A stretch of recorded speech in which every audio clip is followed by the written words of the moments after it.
Coucou, alors vous me demandez souvent un point sur le Brésil par rapport à la situation ici et je me suis dit que ça pouvait être le bon moment de faire un point. S'il y a un petit peu de bruit autour de moi, je suis désolée, j'habite dans un pays très bruyant et mes voisins ont décidé de faire du bruit exactement maintenant. La situation au Brésil a l'air de s'améliorer. Les dernières vidéos que j'ai faites, c'était des vidéos où la situation était très catastrophique, très désespérée. Il semblerait que ça aille mieux. Je sais qu'en France, vous entrez visiblement dans la 4e vague. Nous ici, c'est un peu différent. On n'a pas vraiment eu de première, deuxième, troisième vague. On est plutôt toujours dans la même vague avec, on a eu un nombre de morts qui a beaucoup explosé à un moment donné et puis maintenant ça s'est stabilisé et ça reste quand même haut. Mais voilà, on n'a pas vu de grandes vagues différentes et on est voilà, dans une tendance un petit peu à ce qu'il y ait de moins en moins de cas de morts ou de Covid parce que la vaccination est en train de s'élargir dans le pays. On en est à un point où chaque État gère lui-même la pandémie dans son propre État. On n'a jamais eu d'ailleurs un gouvernement qui gère ça, donc chaque État gère la pandémie comme il peut. Ça génère des inégalités entre les différents États. Moi par exemple je suis à Rio et à Rio on a quand même un traitement qui est très très différent mettons que le nord du Brésil. Globalement il n'y a plus de confinement au Brésil, mais il y a toujours des restrictions, des jauges, des horaires qui sont aménagés en fonction des régions, des villes par rapport aux situations locales du Covid. Tout ce qui est fête, boîte de nuit, c'est toujours interdit globalement dans le Brésil. Et j'ai vérifié, ça c'est confirmé à São Paulo, Rio et Bahia. À Rio par exemple, le masque est toujours obligatoire. Globalement, les gens le portent dans la rue et dans les endroits fermés. La musique en live est revenue. On a maintenant de nouveau des rondes de samba, on a des petits concerts en extérieur, mais il y a des conditions de distance. Est-ce qu'elles sont appliquées ou pas? Je suis pas sûre. Moi, je ne suis pas ressortie. Ça fait 1 an et demi que j'ai pas été dans une soirée, dans un bar le soir, un truc comme ça, depuis le début de la pandémie. Donc, je ne sais pas exactement comment c'est, mais ce que je vois dans les stories, dans les images, c'est pas énormément respecté partout. Et il y a pas longtemps à Rio, on a eu un petit scandale parce que il y avait une fête dans la rue. Il y avait un petit bloco de carnaval qui s'est formé comme ça dans la rue et ça a beaucoup choqué les gens. Et pour moi, c'était quand même bien que ça choque les gens parce que ça montrait que voilà, les gens étaient toujours dans cette idée qu'on n'était pas sorti de la pandémie, qu'il fallait faire attention et que c'était pas le bon moment d'avoir le retour des fêtes. À Rio par exemple, on a un endroit qui s'appelle Lapa. Lapa c'est le quartier de la fête et Lapa depuis longtemps, les bars refont des soirées. Il y a de la musique live à l'intérieur et les gens font la fête. Et également dans les quartiers riches, les gens n'ont jamais vraiment arrêté de faire la fête. La seule différence entre les quartiers riches et les quartiers pauvres, c'est que dans les quartiers riches, la police n'intervient pas trop alors que dans les quartiers plus pauvres, la police intervient beaucoup plus. Si on regarde malgré tout, par exemple dans les favelas, de Rio, il y a toujours eu des soirées, il y a toujours eu la fête, il y a toujours eu beaucoup, on dit agglomération au Brésil, comment on dit en français, beaucoup de gens ensemble dans les soirées. Et voilà, ça s'est jamais vraiment arrêté et ça continue. En règle générale, on est à Rio à 40% d'occupation dans les établissements fermés, 60% d'occupation dans les établissements ouverts. Je ne parle pas que des lieux de fête, je parle en général. Moi qui travaille dans le tourisme, les endroits où habituellement j'amenais les gens, et bien maintenant, beaucoup soit n'autorisent plus que des visites où on passe et on peut plus s'asseoir et profiter de l'endroit, soit il y a des files d'attente et il y a voilà, une jauge, tant de personnes qui peuvent rentrer, tant de temps en même temps. Globalement, dans les lieux touristiques, c'est un petit peu comme ça. Et dans les bars, les restos, il y a quand même ce truc d'avoir beaucoup moins de tables et d'avoir les tables qui sont espacées. Donc si jamais vous venez à Rio, moi je vais vous parler beaucoup de Rio parce que c'est la ville que je connais, si jamais vous venez à Rio et que vous voulez savoir si vous pouvez sortir, vous pouvez faire des trucs, vous pouvez aller dans les bars, les restos, je sais pas quoi, effectivement vous pouvez tout faire. Vous n'aurez pas l'expérience qu'on avait avant la pandémie parce qu'il n'y aura peut-être pas de musique live, notamment en intérieur.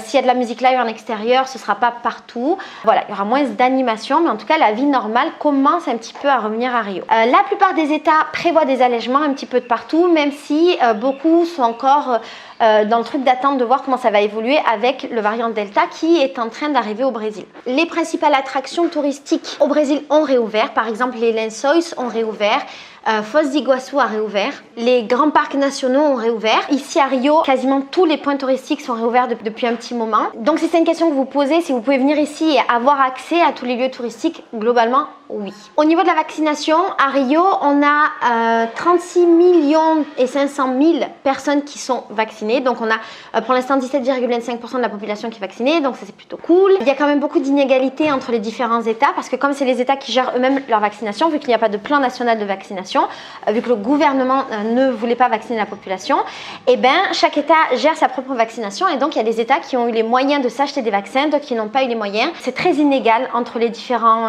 États où on habite et les États ne reçoivent pas de la même manière les vaccins qui également sont distribués par le ministre de la Santé. Du coup, ils doivent négocier individuellement les doses et comme je te disais, voilà, ça dépend des moyens qu'ils ont, des conditions et de plein d'autres trucs. Si tu es dans un État par exemple de l'intérieur du Brésil qui est assez pauvre, et ben tu as moins de pouvoir de négociation ou d'accès pour avoir des vaccins et du coup la population est fortement défavorisée. Ici à Rio, la grande chance qu'on a eue, c'est qu'on a changé de maire et en fait le maire qu'on a qui s'appelle Pais, c'est l'ancien maire de Rio qui a déjà été maire pendant 2 mandats, qui avait dû partir parce qu'il pouvait pas en faire un de plus et donc il y avait eu un autre maire qui est arrivé qui était un évangéliste et qui durant son mandat n'a absolument rien fait à Rio.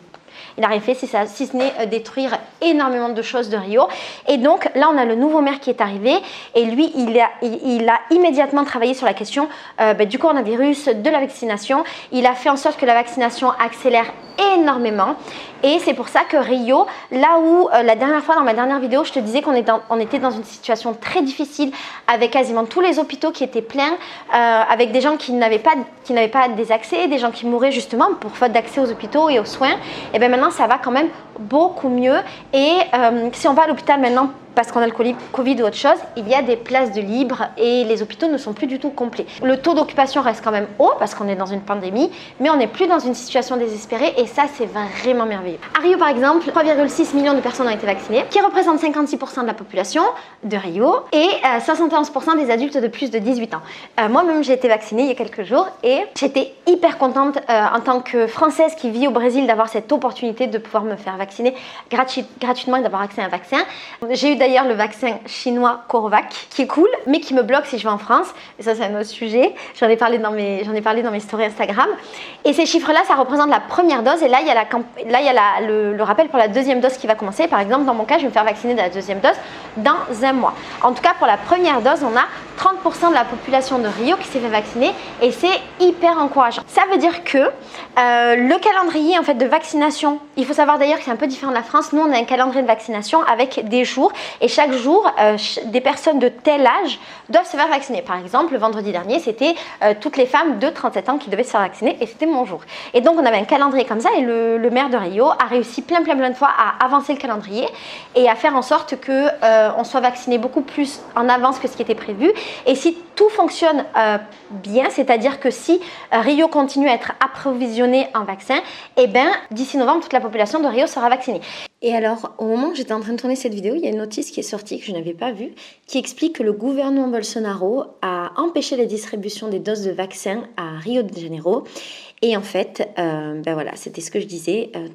Le gouvernement fait tout pour que les vaccins n'arrivent pas et il y a dû y avoir un problème entre le maire et le président, ce qui fait que les doses de Rio n'ont pas été attribuées à Rio, ont été attribuées ailleurs et que la vaccination à Rio maintenant va reprendre du retard. C'est ce que j'expliquais plus tôt. Ici, la vaccination, c'est un acte politique aussi parce que à tout moment, tu peux ne pas avoir accès à la vaccination et toutes les personnes qui ont la trentaine, qui devaient être vaccinées dans les jours qui suivent, n'y auront pas accès et on n'a pas de date de retour. J'imagine bien que ça ne va pas prendre non plus des semaines et des semaines, mais nous, on vit dans cet équilibre un petit peu précaire qui fait qu'à tout moment, on peut perdre le droit à la vaccination. Je sais que vous, les Français, vous avez une certaine vision de la vaccination. Je sais qu'il y a beaucoup de débats en France pour la vaccination et je l'ai vu quand j'ai posté un truc sur Instagram où j'étais très heureuse d'être vaccinée et j'ai fait quelque chose de très brésilien qui est poster ma photo de vaccination en train de me faire vacciner. Et j'ai eu beaucoup de réactions et ça m'a rappelé en fait qu'effectivement, on n'était pas dans les mêmes réalités. Du coup, j'aimerais faire une petite parenthèse, maintenant que je parle de la vaccination à Rio, juste pour vous rappeler qu'ici au Brésil, on n'est pas du tout dans la même réalité que vous en France. Nous, ici, se faire vacciner, c'est un acte politique et on le fait parce qu'on a un gouvernement négationniste qui a toujours nié le Covid, qui a toujours nié la vaccination. On découvre en vérité qu'il y a eu une énorme machine à corruption pour pouvoir acheter des vaccins non homologués 1000 fois plus cher que les vaccins homologués. Donc voilà, c'est tout un truc politique et je n'en parlerai pas dans cette vidéo, c'est compliqué. Il y a plein d'informations sur le sujet sur internet, mais bref, tout ça pour dire que comme on est dans un gouvernement, dans un pays avec un gouvernement négationniste, se faire vacciner est un acte politique pour dire je suis contre ce gouvernement négationniste et je crois en la science, je suis contre ce gouvernement. Et je me fais vacciner pour protéger mes proches et les gens que je rencontre. Au Brésil, les gens sont vulnérables. Comme j'ai dit dans d'autres vidéos, le système de santé fonctionne ici, mais ce n'est pas le meilleur système de santé au monde. Il a beaucoup de failles. On est quand même dans un pays pauvre. Et ça fait que beaucoup de gens pendant la pandémie sont morts justement parce qu'il n'y avait pas de place dans les hôpitaux, parce qu'il n'y avait pas d'oxygène et parce qu'il n'y avait pas de docteurs pour pouvoir s'occuper d'eux. On est quasiment à 600 000 morts au Brésil. Et donc, on est dans une réalité totalement différente où c'est une véritable responsabilité collective que de se faire vacciner pour protéger les plus faibles. Il faut savoir également qu'ici, les personnes qui ont des maladies auto-immunes, les personnes qui ne peuvent pas se faire vacciner, les personnes qui ont aussi des maladies chroniques, et bien, durant toute la période de la pandémie, et encore aujourd'hui, ont eu beaucoup de difficultés d'accès aux médicaments et aux soins parce que les hôpitaux étaient pleins. Vous avez eu les mêmes problèmes en France. Il faut savoir qu'ici, voilà, c'est la même chose, mais en beaucoup plus grand parce qu'on a encore une fois d'autres réalités. Et donc, si on se fait vacciner, c'est aussi pour protéger ces personnes-là. Du coup, c'est un acte de résistance, c'est un acte de politique. On va se faire vacciner et on est content d'aller se faire vacciner. On l'affiche sur les réseaux sociaux et chaque personne qui se fait vacciner ici, oui, l'affiche et oui, poste une vidéo poste une photo sur les réseaux sociaux parce que pour nous, c'est important. Et donc, quand je vous parle de tout ça, quand je vous dis que je suis hyper heureuse qu'ici au Brésil, on se fasse vacciner, et ben c'est parce qu'on est dans cette réalité-là et que notre seule sortie du Covid à nous qui vivons au Brésil dans un pays pauvre, et ben c'est la vaccination. Il n'y a aucune autre possibilité de s'en sortir, il n'y a aucune autre possibilité que le pays recommence à tourner sans cette vaccination. Dans notre vidéo, je vous disais qu'il y avait plein de problèmes depuis le Covid et ça n'a pas bougé. Il y a énormément de gens qui se sont fait licencier. Le chômage a énormément augmenté au Brésil. À Rio, le chômage a beaucoup augmenté, même si il a une tendance à diminuer parce que justement, le maire de Rio travaille beaucoup pour que ça diminue. Mais quand même, le chômage a énormément augmenté. Le président fait passer des lois, des décrets pour qu'on puisse facilement licencier les gens pour cause du Covid. Et ici, quand tu es licencié, tu n'as pas de chômage. Donc, si tu es licencié du jour au lendemain, tu n'as pas de revenus. Les gens n'ont pas de revenu minimum. Il y a eu à un moment donné, mais il était très faible. J'en ai parlé dans d'autres vidéos. Il était très faible, très compliqué d'accès. Et donc, énormément de gens n'y ont pas eu accès. Ça veut dire que nous, pendant la pandémie, une énorme partie de la population, qui, je le rappelle, est une population pauvre. On est dans un pays pauvre avec une majorité de personnes pauvres, et ben cette grande majorité de personnes n'a plus accès à de l'argent tous les mois, à un salaire. Le nombre de personnes qui étaient dans la rue a énormément augmenté. La famine est revenue au Brésil. On a des personnes qui meurent de faim de nouveau au Brésil alors que la famine avait été éradiquée depuis super longtemps. Donc on est dans une situation très compliqué et économiquement également. J'avais parlé dans la dernière vidéo du fait qu'il y avait une inflation au Brésil qui était très forte. Ça a continué. Les prix des choses basiques ont triplé depuis le début de la pandémie. Donc ça veut dire que les gens n'ont plus de travail et la nourriture, le gaz, dans les maisons brésiliennes, on est aux bouteilles de gaz. Donc le gaz, c'est quelque chose de très important dans une vie de famille. Donc le gaz, l'huile qui est un ingrédient basique et très utilisé dans un foyer brésilien, tout comme le riz, l'essence également, qui est très important dans le quotidien, ont triplé depuis le début de la pandémie. Donc là, le seul moyen de pouvoir s'en sortir et que le pays recommence un petit peu à fonctionner, c'est ce fameux vaccin. Du coup, à Rio, on est très content. On a conscience du fait qu'on est ultra privilégié. Je pense que São Paulo, ça marche bien aussi la vaccination. Il y a une espèce de guéguerre, mais qui n'a pas l'air trop méchante, entre le maire de São Paulo et le maire de Rio, qui veulent être genre ceux qui font le mieux, et c'est plutôt bien. Donc, São Paulo, Rio, ça a l'air de marcher. Ça ne veut pas dire que c'est parfait, et ça ne veut pas du tout dire que ces maires sont parfaits. Je ne dis pas du tout ça. Mais en tout cas, voilà, pour ce qui est du Covid, ils font les choses, ils font le travail. Donc, on est très heureux, très fiers de ce qui se passe pour nous, mais il ne faut pas oublier que dans beaucoup d'autres villes du Brésil, c'est encore très compliqué. Comme je le disais donc avant, à ce rythme-là, Rio sera complètement vacciné en novembre et c'est une excellente nouvelle. Pourquoi ? Parce que ça veut dire que cette année, normalement, nous devrions de nouveau avoir un nouvel an. Le nouvel an ici, c'est dans la tradition de Rio, dans la ville de Rio, dans la culture de Rio, c'est extrêmement important.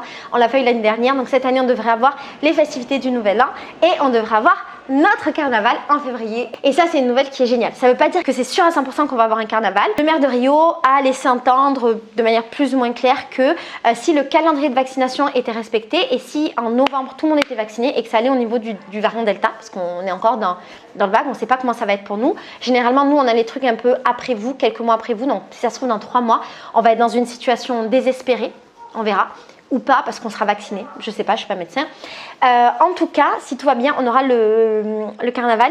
Et j'avoue que le carnaval, c'est quelque chose de très important parce que dans la culture de Rio, le carnaval, c'est le cœur en fait de la ville, c'est un peu le cœur de Rio. Les gens vivent à travers le carnaval et ça fait partie aussi économiquement de ce qui fait beaucoup tourner la ville. Moi, par exemple, qui fais partie du monde du carnaval, le carnaval, c'est ce qui occupe en fait toute mon année.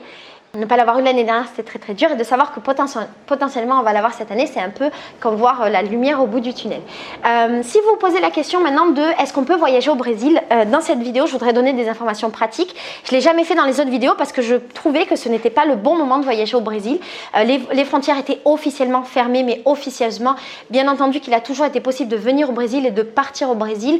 Il n'a jamais été impossible pour un Français de rentrer au Brésil malgré tout ce qui se disait, c'était faux.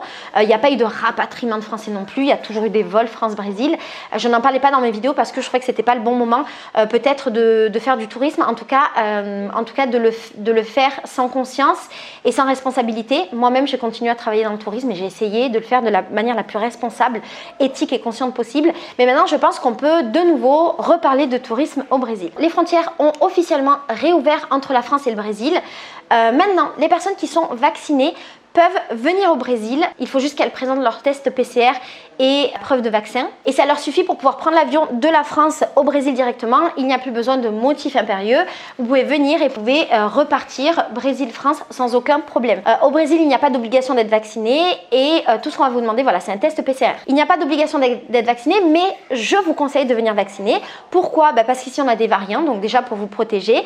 Et deuxièmement, pour protéger aussi la population locale, parce que si vous n'êtes pas vacciné, vous avez plus de chances de pouvoir avoir le Covid. Si vous avez le Covid, vous avez plus de chances de pouvoir le transmettre et vous allez le transmettre à des personnes qui peut-être ne seront pas vaccinées, peut-être seront vulnérables parce qu'elles ne peuvent pas se faire vacciner.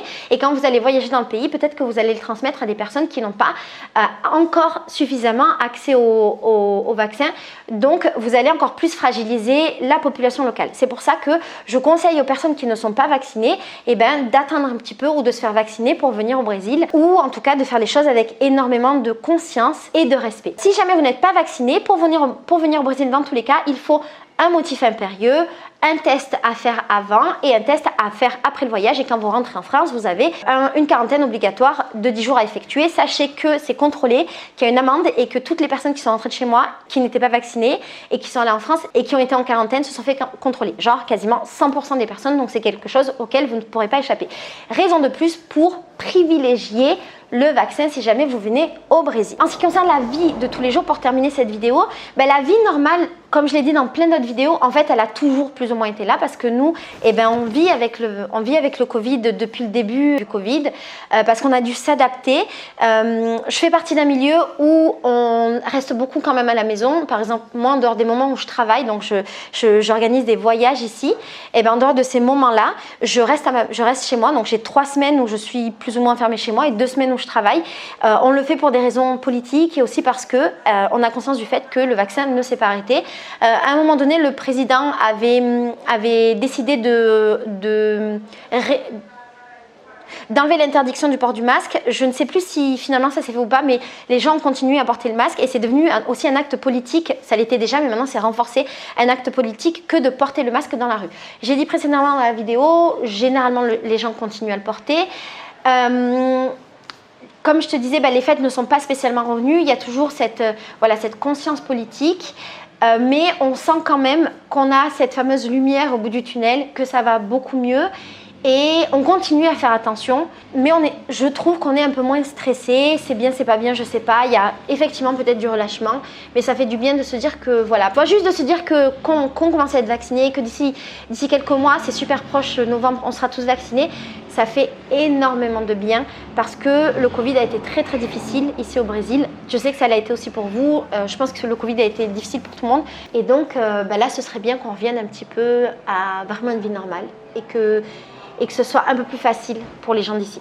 Je crois que je t'ai donné toutes les infos par rapport à la situation du Brésil. Je l'ai fait parce que je recevais beaucoup de messages où on me demandait où on en était. On n'est pas sorti d'affaire du tout, on verra comment ça sera dans les prochains mois. Si ça se trouve, le variant Delta va arriver ici et nous on va subir une nouvelle grosse crise, on verra. Et si c'est le cas, je vous en parlerai. Bisous, ciao.